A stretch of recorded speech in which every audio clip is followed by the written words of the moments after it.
Hai, di video kali ini aku mau bahas tentang jurnal yang judulnya itu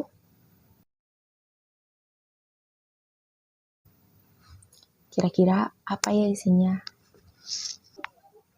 Para psikologi sosial mempelajari bahasa dan komunikasi emosi serta akan berkonsentrasi terhadap komunikasi afektif dalam percakapan antara anggota kelompok sosial yang berbeda. Kelompok di sini dikatakan untuk kategori sosial berdasarkan jenis kelamin, usia, kelas sosial, dan lain sebagainya.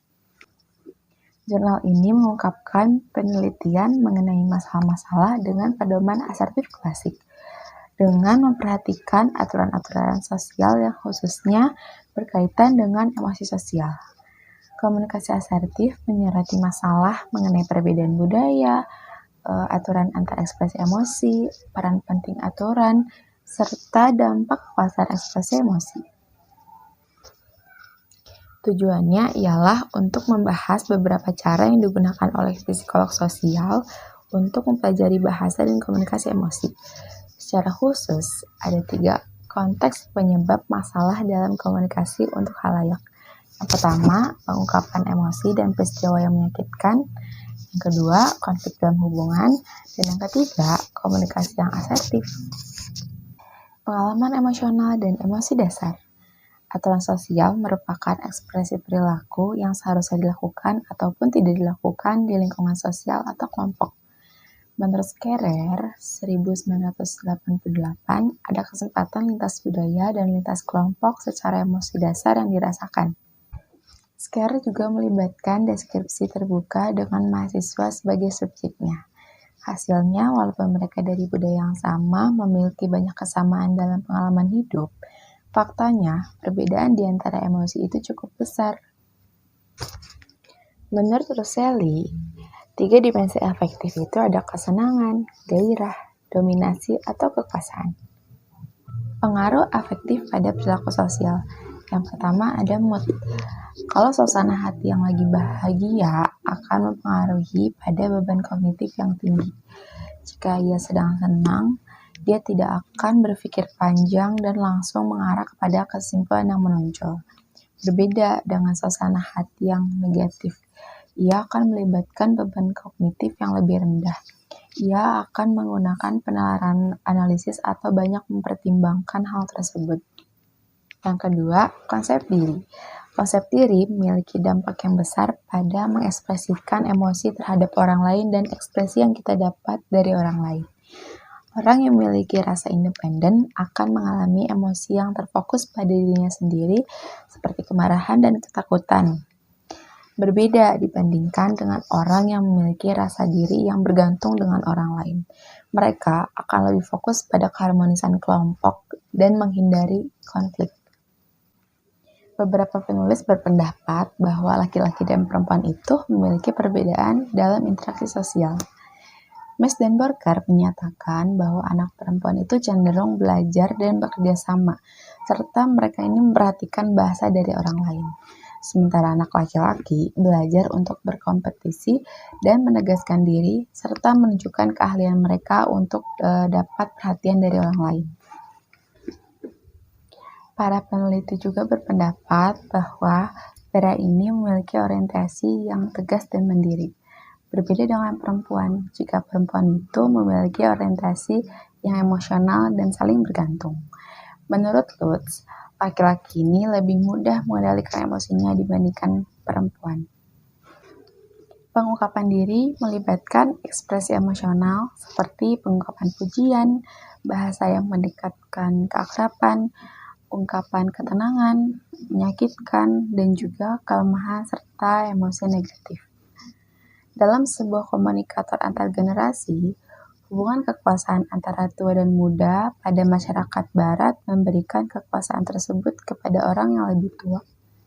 Hal ini sudah mereka terapkan dari mereka kecil dan berlaku hingga mereka dewasa. Akurasi dalam menyandingkan dan mendekod pesan emosional. Menurut beberapa psikolog, perempuan ini lebih bertanggung jawab atas masalah komunikasi, sedangkan pria dianggap kurang ekspresif. Namun hal ini bisa lebih baik jika mereka dipertemukan dalam sebuah hubungan pertemanan yang bahagia. Konflik dalam hubungan dekat dan komunikasi emosional. Menurut Terman dan kawan-kawan, perempuan yang mengomel dan mengeluh terhadap laki-laki dan laki-laki akan menarik diri dari komunikasi. Namun, perempuan tidak menyukai sikap laki-laki tersebut, sehingga akan menuntut komunikasi yang lebih baik. Dari sini akan lahirlah pola menuntut dan menarik. Hal ini dapat kita lihat bahwa pria lebih menarik diri dari interaksi konflik, berbeda dengan perempuan, yaitu perempuan akan lebih meningkatkan konflik.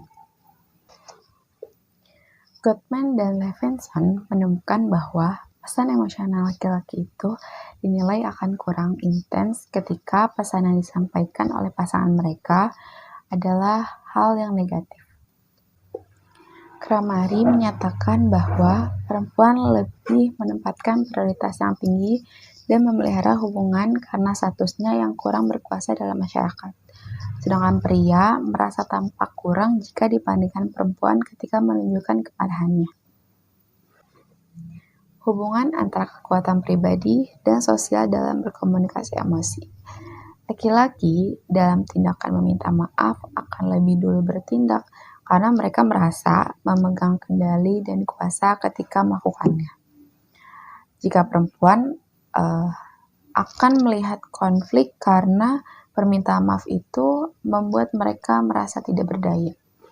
Hal ini berarti laki-laki dan perempuan itu akan memaksimalkan kenyamanan dan kekuasaan mereka. Dampak aturan sosial terhadap komunikasi emosi yang asertif. Komunikasi asertif melibatkan ekspresi pikiran dan perasaan. Perilaku asertif melibatkan emosi positif seperti pujian, kesenangan, atau persetujuan. Selain itu, melibatkan juga emosi negatif seperti ketidaksenangan, kritik, dan ketidaksetujuan. Komunikator yang asertif akan efektif dan cenderung mendapatkan apa yang diinginkan daripada komunikator yang agresif. Pesan asertif yang dikirim perempuan dan laki-laki juga dinilai berbeda. Wilson dan Galois meneliti bahwa komunikasi asertif itu terutama dalam konteks negatif, hasilnya pria dan wanita akan mengekspresikan penolakan kritik, penolakan permintaan, dan lain sebagainya. Dan aturan untuk menghindari konflik serta mencegah orang lain untuk menarik diri dari hubungan. Dalam penelitian, Wilson dan Galois mengatakan bahwa perempuan cenderung memelihara hubungan yang lebih besar daripada laki-laki. Komunikasi asertif menunjukkan bahwa status sosial, kekuasaan, dan situasi antar kelompok. Kesimpulannya ialah teori sosiopsikologis tentang komunikasi antara pria dan wanita memberikan kekuatan sosiostruktural. Perilaku nonverbal juga berpengaruh dalam menentukan nada afektif suatu interaksi. Dan pendekatan sosiopsikologis memberikan kontribusi yang unik karena dekat dengan dampak komunikasi emosional dalam interaksi atau hubungan yang sedang berlangsung.